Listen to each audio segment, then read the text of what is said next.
người, hôm nay cháu sẽ giới thiệu đến mọi người một trang web cực hay dùng để tạo ảnh profile chỉ với một cú click chuột.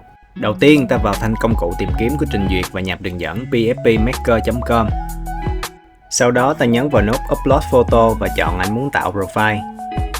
Chúng ta sẽ chờ trang web xử lý, xóa phông nền của ảnh và ghép các background phù hợp vào.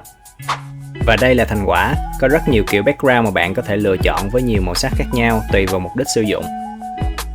Thêm một điểm hay nữa là mình có thể điều chỉnh lại kích thước vị trí của ảnh bằng cách nhấn vào biểu tượng bút chì như trên màn hình để edit lại ảnh. Và ta chọn Save để lưu ảnh vừa edit. Ngoài ra trang web cũng đề xuất thêm các mục như New, Creative, Professional ở giao diện chính, mỗi mục sẽ cho ra các background khác nhau và chúng ta có thể thỏa sức tùy chọn. Để tải ảnh về, ta click chọn vào biểu tượng mũi tên, trong đó biểu tượng mũi tên tròn là profile ảnh tròn, còn biểu tượng mũi tên vuông là profile ảnh vuông. Biểu tượng hình con mắt là phông nền background tương ứng với từng ảnh profile, ta cũng có thể xem trước và download về máy.